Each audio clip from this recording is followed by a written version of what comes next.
Good morning, everyone, and welcome to Coaching Live. I'm Hope Foreman. I'm the Divisional President for Todd Duncan Coaching, and I have with me one of our certified master level coaches. I have Dan Munford with me this morning. So good morning, Dan. Hi, Hope. How's it going? Good. How are you today? Very good. Excited to be here. Excited to be here. I know, me too. So, we bring Coaching Live every single Wednesday morning to our community so that we can maybe create maybe a little impact, inspiration, maybe something you can implement into your business to grow your business, maybe get a few more new loan apps this weekend, maybe even more importantly, create some new relationships that last forever. So today, Dan and I are going to be talking about leadership in the manufacturing process. And before we get started, I thought it would be a great idea for those of you that don't already know Dan Munford, maybe for Dan to tell us a little bit about yourself. Well, I'm now going on. This is my 29th year in the wonderful mortgage business, and I'm really enjoying that. And I have been tasked with the opportunity to bring Loan Depot to Utah, and that's been really fun and exciting for me. And then obviously I enjoy coaching, and I love all my coaching members, and I think it's really fun to share ideas and learn from one another. It's been really fun. I love coaching. So that's great. And the thing is I think, Dan, you almost have to love it, right? Oh yeah. Because you really have to show up every single time, and the fact that you show up in the way that you do and you do every single time, it's inspiring. And so thank you for that work. And I know that you love it, and I can tell that you love it. I was thinking about you when I was driving in this morning, and I was thinking about, the first time you hit your billion. And and I thought to myself, Dan did that not in 2020. When did you hit your first billion? I think it was 2019. 2019.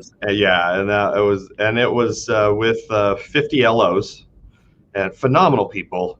And it was wonderful to hit those milestones. It was really fun. And now I get to start over with Loan Depot and bring them to the state and so rebuild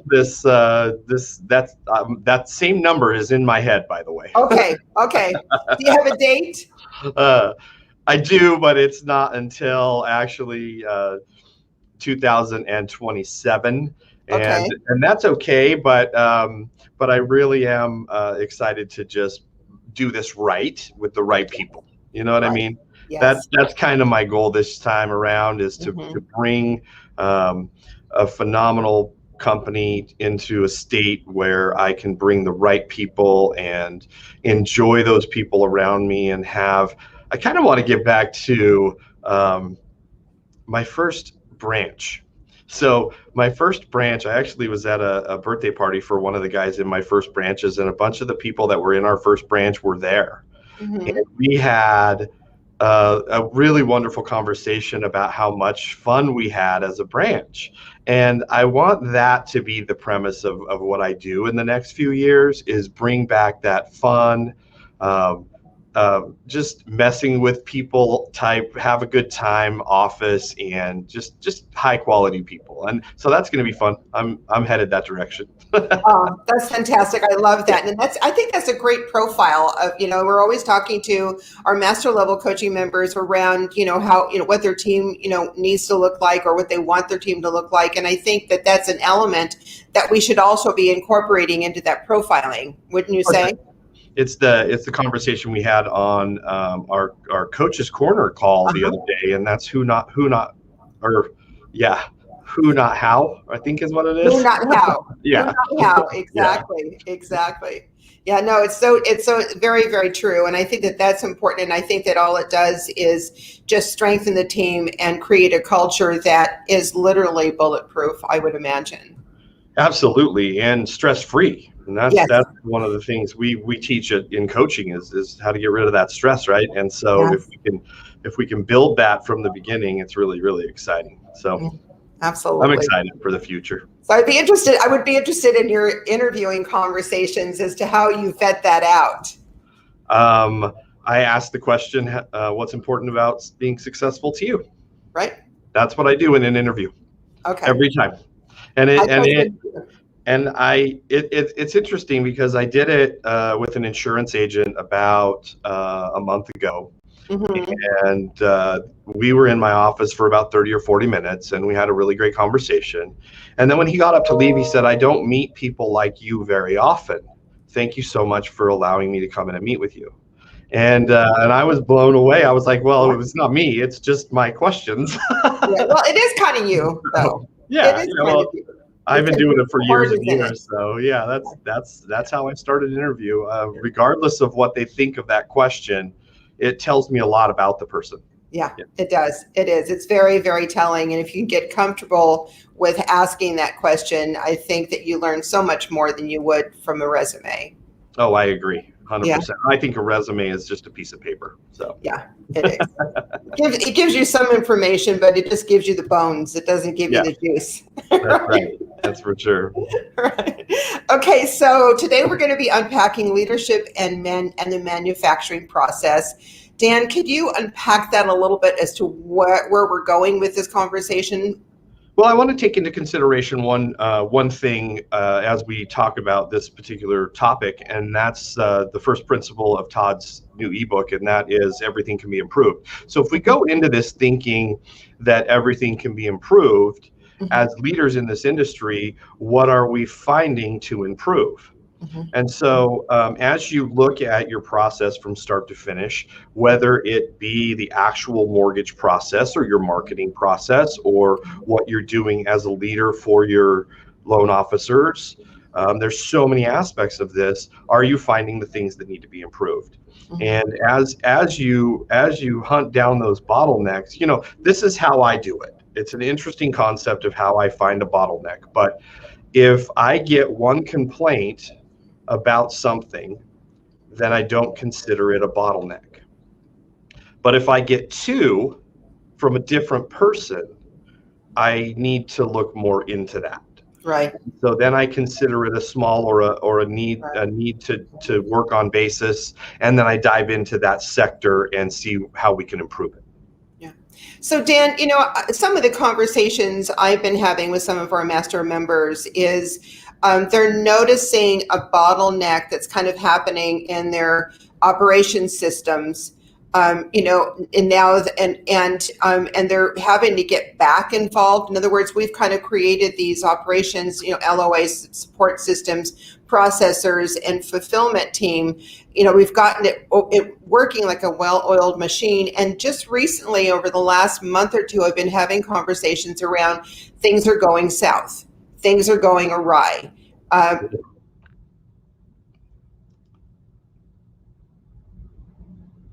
Uh-oh, I think I lost her.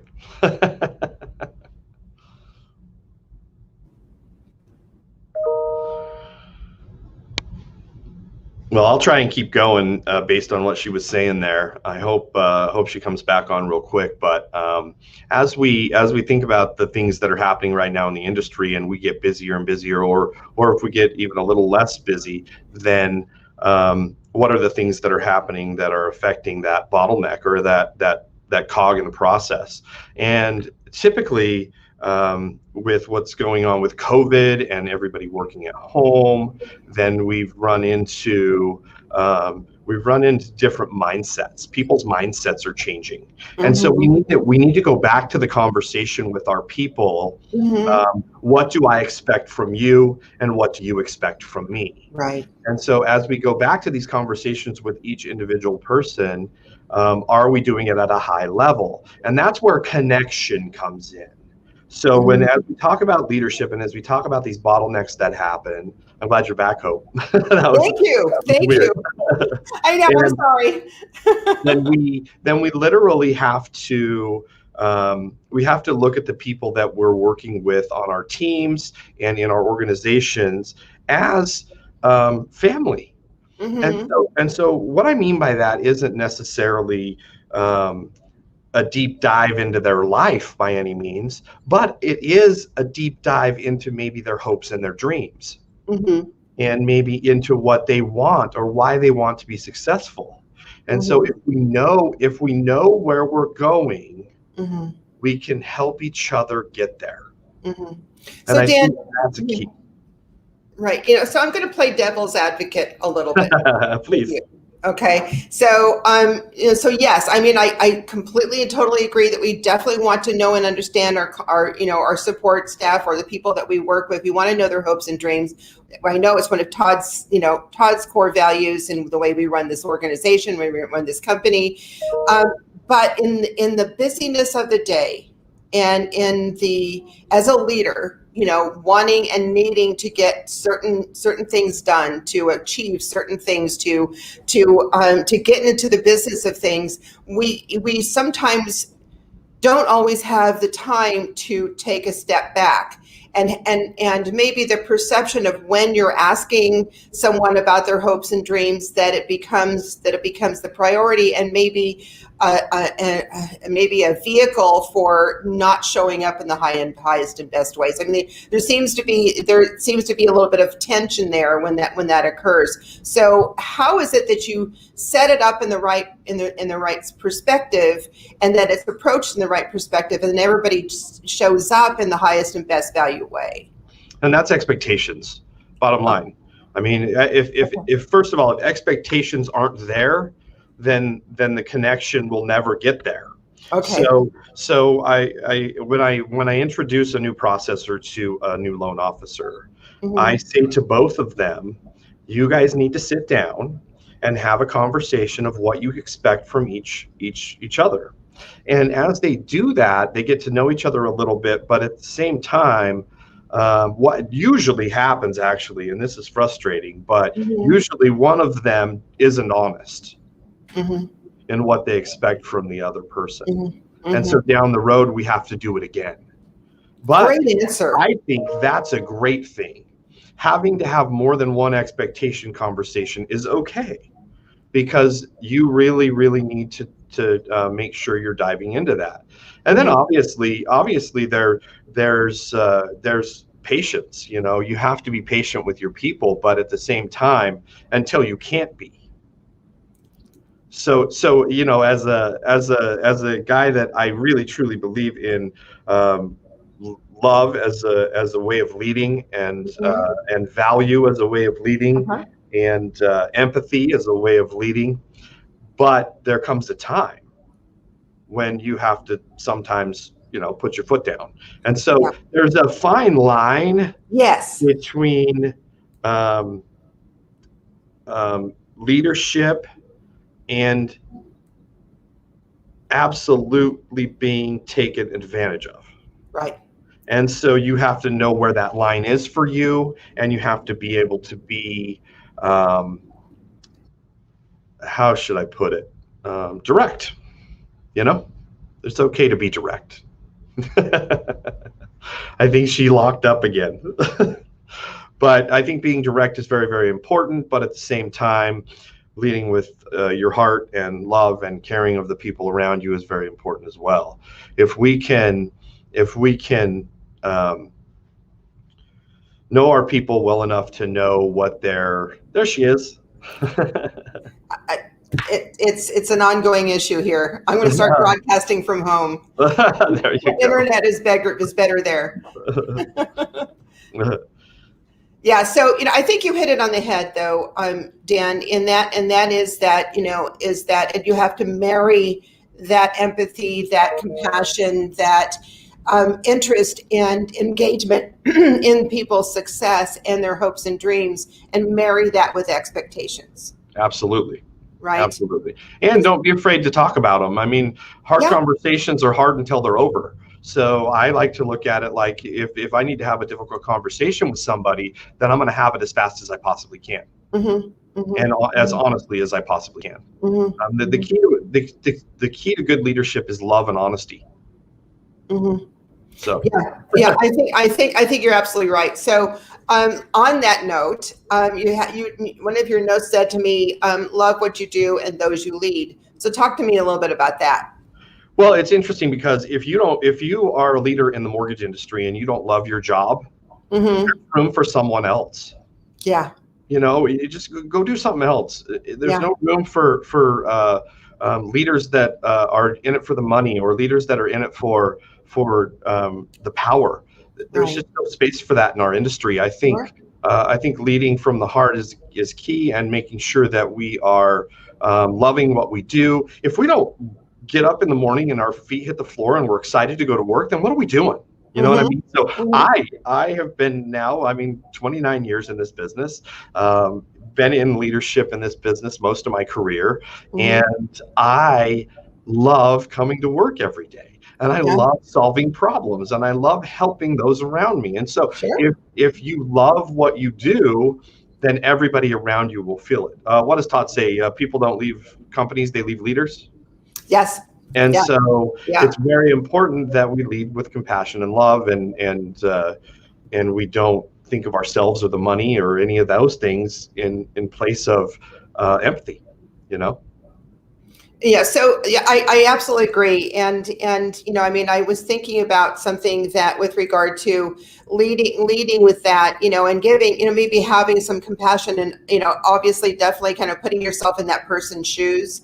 And then, and I think that the reason why you do that is not to minimize what needs to get accomplished, but if you put yourself in that person's shoes, maybe that person doesn't know how to get that task done, or doesn't know how to find that guideline, or doesn't know how to, and so that you can actually help them. You can actually help them by showing them how. So one of your topics is add value to your team every day. How do you do that, Dan? And how do you coach our coaching members to do that? Well, I have interesting practices that I do every day. I write down who I thank every single day. So I think thanking those around you is very, very important. And who did you thank today? And so and then on top of that, being able to be a lifetime learner. I've been so fortunate to learn as much as I've learned, especially over the last 4 or 5 years, because of my discipline practices. But what I do there is I add value to my team by passing some of that information along. Whether it be this was a really cool podcast, these are the podcasts you should be listening to, or this was a really cool a book, or this was a really great YouTube video. I like to give value back by passing along positive information, Yeah, that's fantastic. That takes all of what? 2 seconds. 2 seconds of your time, right? Because I think you probably have your people in mind. Like all the time. I know that for me, when I'm coaching, and I know who I'm going to be coaching that day, I'm thinking to myself, how can I bring value to this person? How can I help this person? How can I engage in a conversation that maybe they weren't, they didn't know was an issue, and now they realize that it is an issue. And I hear it, and I think as we do that through listening a lot. So connecting at a high level with your team and how. Connecting at a high level with your team and how is basically making sure you are not just having conversations with your team about work. Make sure you're engaging here and there outside the office. I like to have an annual event with my team, and that's really fun. Last year we went up to one of our loan officers' cabins and enjoyed the evening and had dinner. And we're outside, and we were safe, and it was really, really nice. And this year we'll probably do the same thing. And so getting the chance to spend quality time with your people that isn't in the office is really, really important, I think. But at the same time, it's really important that when you are in the office and you are trying to figure out the best way to connect with people, that you do it through that question. And that is what's important about being successful to you. So first of all, I do it when I hire, and then I do it again later on. And so I utilize that practice a lot, and it has become this thing for me. And I had somebody say to me, "You already did that to me." Yeah, I guess I probably did, but maybe we should do it again. Maybe we should do it again if we're having this conversation again. Yeah. One of the things that, Trevor Hammonds is one of our master level coaches as well. And one of the things that Trevor does with his team, which I think is genius, is that he has an advisory board. So it's an advisory board of his top producers, or, and he basically incorporates them into their decision making. So when a new concept is coming on board, or when there is a bottleneck for issue that's happening, he kind of brings together his advisory board and really listens to what it is that they're saying, what it is, what value they bring, their ideas that they bring, and he kind of takes it all in and starts to make decisions from that point of view. I love that idea. It is key to include your people in your decisions. Yes. It is key. When I was running the large region, and I had 50 loan officers, I would have a luncheon once a month with my top 15. And in that luncheon, we would do that same exact thing. Mm-hmm. What do you see that's going on? Where do we need to improve? And what can I do to help? And what are your ideas to help us improve? And mm-hmm. we would have lunch and enjoy each other's time, and pass around ideas and try and add value to the company, not just an individual team or an individual mm-hmm. as a whole. And that was phenomenal. It was really phenomenal. We grew a lot through that practice. Yeah, and that's a great practice, and something, if you're not already incorporating that into your leadership and into the way that you're running your operation, that's something that, that's one thing I think you should bring into the fold. I think it's so critical and so impactful. We never want to lead in a vacuum. We never want to lead in a vacuum. And, I know and understand that you have, as a leader and as a manager, whether it be a branch or a region or area, you have a lot of plates in the air. And we know and understand that it's probably the hardest job on the planet, which is being an originating manager, right? Yeah. I like to say it's not if you get there, because you'll probably get there if you're a goal-oriented person. Sure. It's how you get there. Yeah. And how to get there is through positive enforcement and the right people, Mm-hmm. So. Mm-hmm. Yeah, exactly. No, I absolutely agree. And I think that you keep circling back to the importance, Dan, of hiring the right people. And I want to accentuate that, because that is first and foremost the most important thing. I agree. Right, absolutely. So we're coming up on the end of our time, but I do want to talk a little bit about, we on Coach's Corner last week, so just for those of you who don't know, is that every 2 weeks the coaches come together and we have a Coach's Corner call, and it's basically Coach the Coaches, and it's where all of the coaches get a chance to share ideas and thoughts, and Todd will come on and share ideas and thoughts. And one of the things that Todd talked to us about was this concept of the cash flow, and talking about the fact of really kind of becoming more consumer centric in the years to come, and to implementing a system and a process where you are getting better at truly leveraging and mining your database as a referral source. Not just because I know that everybody is probably going to say, what do I need to call my database for? I've refinanced everybody in my database at least twice in the last 12 months. Talk to me a little bit about that, Dan. The database is the most ignored pile of money in an originator's career. Yeah. And as we talk about the database, this is an interesting conversation, because I was talking to another loan officer the other day, and I said, we are in an industry where we can pick up the phone in 10 minutes and make $5,000. Mm-hmm. Mm-hmm. And what other industry allows for that? There's very few. And how do we do it? We call our database. We take 10, 15 minutes, we call our database, we find a transaction, or we mine our database through automated marketing and high quality value, or outside systems that add value to your clients, right? Mm-hmm. And so I love to have automated systems that bring high value. And that seems to work for me on my database.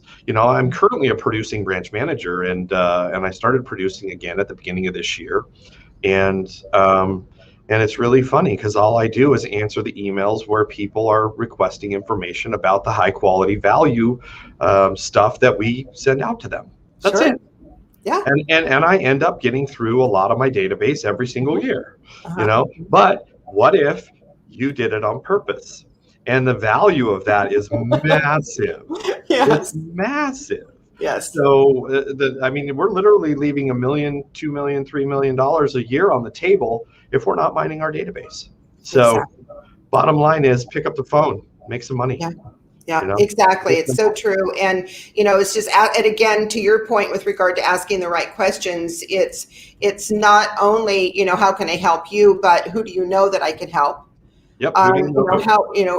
Asking more questions to vet out that client, do they, what is their role? What is their business? What is their sphere of influence? Yeah. And asking for referrals. And I think that we kind of got away from that last year, understandably so.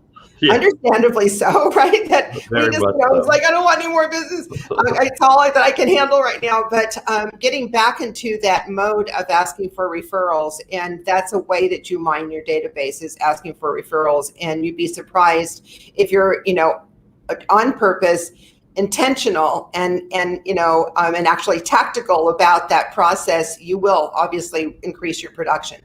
Well, and real quick, if we really want to keep our clients for life, Todd always says we have to talk to our clients throughout their life, right? Mm-hmm. So if we're not intentionally time blocking databasing, then we're not giving our clients the value that we promised them when they came in and met with us the first time. Because most of us will sit down and make promises when people come in and sit down with us. And as we make those promises to be their wealth advisor for life, then we have to be part of their life. So very, very important that we keep ourselves honest in that, from that first meeting all the way through the entire process, including the rest of their life as clients, Right. Exactly. Thank you, Dan. Okay, we're coming up on the end of our call, but I'm gonna throw you a curveball, Mr. Dan. Okay.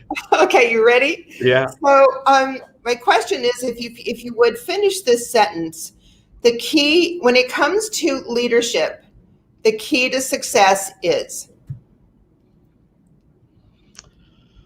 love. Okay.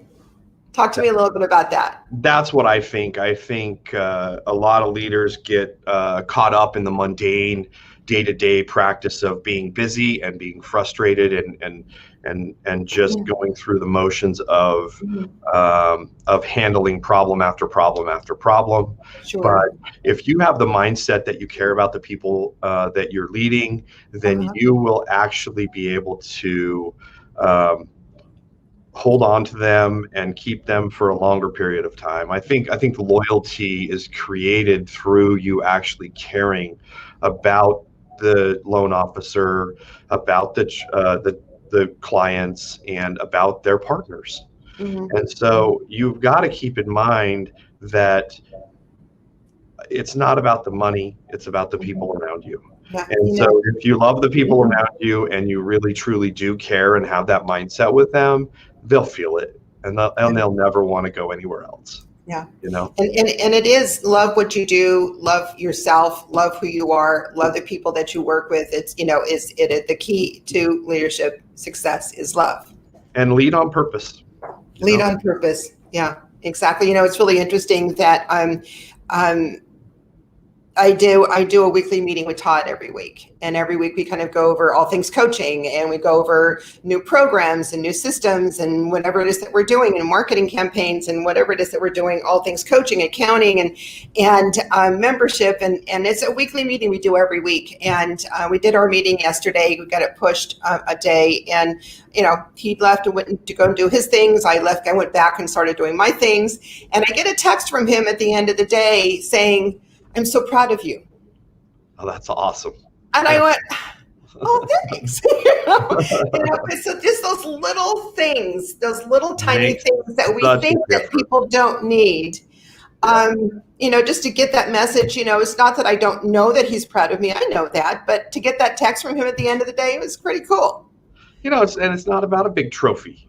Yeah. it's not about a big trophy at the end of the year that, you had a great year, so here's your trophy. You know what? You had a great year, so congratulations, man. Thank you. I'm so proud of you. That's such a big thing to say to someone. I love it.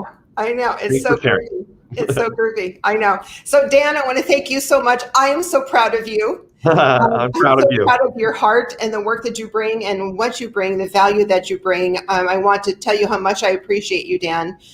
You've been coaching with us for 3 years now, and I appreciate you every single day for what you bring to not only our coaching members, but to our coaching faculty. So I thank you, sir. Thank you so much. Thanks for having me. Have a great day. Thank you so much. Bye-bye. Bye-bye.